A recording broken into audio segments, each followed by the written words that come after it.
ناظرین، حضرت ابراہیم علیہ السلام اللہ کے برگزیدہ پیغمبر تھے۔ آپ کی قوم بتوں کی پوجا کرتی تھی۔ حضرت ابراہیم علیہ السلام نے بت پرستی کے بارے میں اپنی قوم سے مناظرہ کیا اور ان کے بتوں اور مجسموں کو توڑ پھوڑ کر اور ان کی تحقیر و تذلیل کر کے ان کا باطل ہونا واضح فرمایا تھا، جیسا کہ اللہ تعالیٰ نے قرآن پاک میں فرمایا، اور ابراہیم نے کہا، تم جو اللہ کو چھوڑ کر بتوں کو لے بیٹھے ہو تو دنیا کی زندگی میں باہم دوستی کے لیے، مگر قیامت کے دن تم ایک دوسرے کی دوستی سے انکار کر دو گے اور پھر ایک دوسرے پر لعنت بھیجو گے، تمہارا ٹھکانہ دوزخ ہوگا اور کوئی تمہارا مددگار نہ ہوگا۔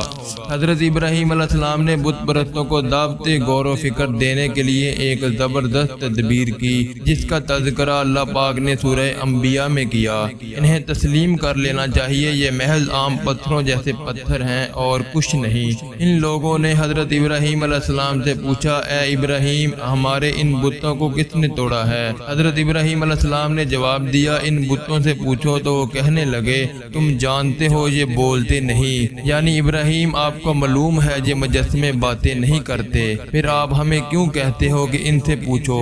تب حضرت ابراہیم علیہ السلام نے فرمایا، پھر تم اللہ کو چھوڑ کر ایسی چیزوں کو کیوں پوچھتے ہو جو تمہیں نہ کچھ فائدہ دیتی ہیں نہ نقصان پہنچاتی ہیں؟ لعنت ہے تم پر اور جن کو تم اللہ کے سوا پوچھتے ہو ان پر بھی، کیا تم عقل نہیں رکھتے؟ دوسرے مقام پر اللہ تعالیٰ نے فرمایا، تو وہ لوگ ان کے پاس دوڑتے ہوئے آئے، یعنی آپ کی طرف تیزی سے گڑ پڑے۔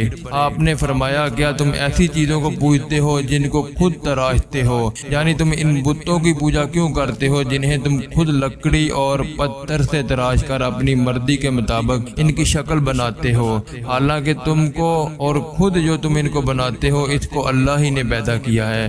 عبادت صرف اسی خالق کی واجب ہے جس کا کوئی شریک نہیں۔ قوم نے لاجواب ہونے پر وہی رویہ اپنایا جو سرکش اور متکبر شکست کھانے کے بعد اپناتا ہے۔ لہندہ مشرک قوم نے حضرت ابراہیم علیہ السلام کو نشان عبرت بنانے کا پروگرام بنایا۔ اللہ تعالیٰ نے ان کی بری چال کا ذکر کرتے ہوئے فرمایا، وہ کہنے لگے، اس کے لیے ایک عمارت بناؤ، پھر اس کو آگ کے ڈھیر میں ڈال دو۔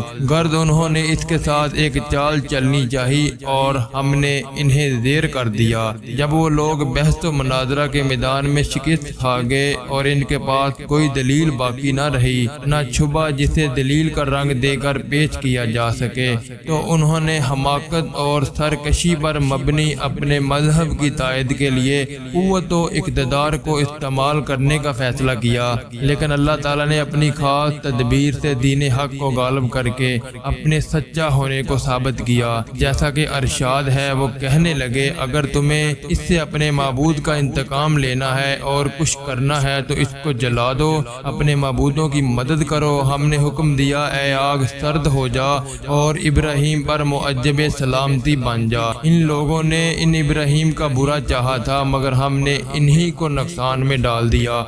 واقعہ یوں ہوا کہ انہوں نے ہر ممکن جگہ سے ایندھن جمع کرنا شروع کر دیا اور ایک مدت تک اکٹھا کرتے رہے۔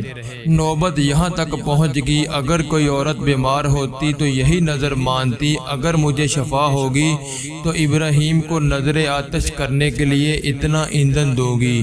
پھر انہوں نے ایک کھلی اور ہموار جگہ میں وہ تمام ایندھن رکھ کر اسے آگ لگا دی۔ آگ روشن ہوئی، بھڑکی اور اس کے شعلے بلند ہو گئے۔ اس سے اتنی بڑی چنگاڑیاں اڑنے لگی جو اس سے پہلے کبھی کس نے نہیں دیکھی تھی۔ تب انہوں نے حضرت ابراہیم علیہ السلام کو ایک منجنیق میں رکھا جو کہ حیزن نام کے ایک کردی آدمی نے بنائی تھی۔ یہ آلہ سب سے پہلے اس شخص نے بنایا تھا۔ اللہ تعالیٰ نے اسے زمین میں دھسا دیا تھا، وہ قیامت تک دھستا چلا جائے گا۔ پھر لوگوں نے آپ کو پکڑ کر باندھا اور اس وقت آپ یہ فرما رہے تھے، اے اللہ، تیرے سوا کوئی معبود نہیں، تو پاک ہے، جہانوں کے مالک، تیری ہی تعریف ہے، تیری ہی بادشاہی ہے اور کوئی تیرا شریک نہیں۔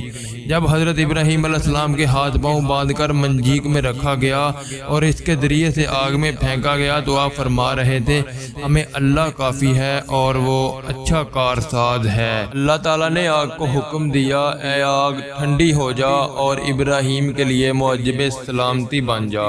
حضرت ابن عباس فرماتے ہیں کہ اگر اللہ تعالیٰ آگ کو نہ کہتا کہ ٹھنڈی ہو جا تو یہ آگ ابراہیم کے لیے بھی تکلیف دہ ثابت ہوتی۔ حضرت ابراہیم علیہ السلام کہتے ہیں میری زندگی کے یادگار دن تھے جو میں نے آگ میں گزارے۔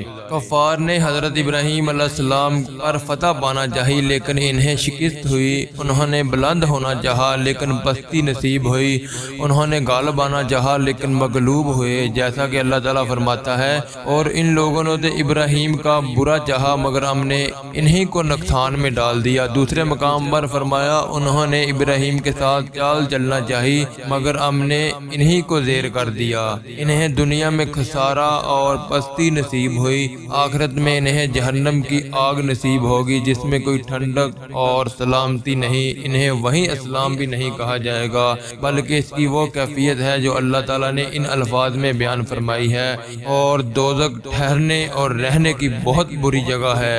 ام المومنین سیدہ عائشہ رضی اللہ عنہا سے روایت ہے کہ رسول اللہ صلی اللہ علیہ وسلم نے فرمایا چھپکلی کو قتل کر دیا کرو، وہ ابراہیم علیہ السلام کی آگ میں اسے تیز کرنے کے لیے پھونکے مارتی تھی، چنانچہ حضرت عائشہ رضی اللہ عنہا انہیں مار دیا کرتی تھی۔ حضرت نافع رحمۃ اللہ علیہ سے روایت ہے کہ ایک عورت ام المومنین حضرت عائشہ رضی اللہ عنہ کی خدمت میں حاضر ہوئی، دیکھا کہ ایک نیزہ موجود ہے اور اس نے کہا یہ نیزہ کس کے لیے ہے؟ فرمایا ہم نے اس کے ساتھ چھپکلیوں کو مارا کرتے ہیں۔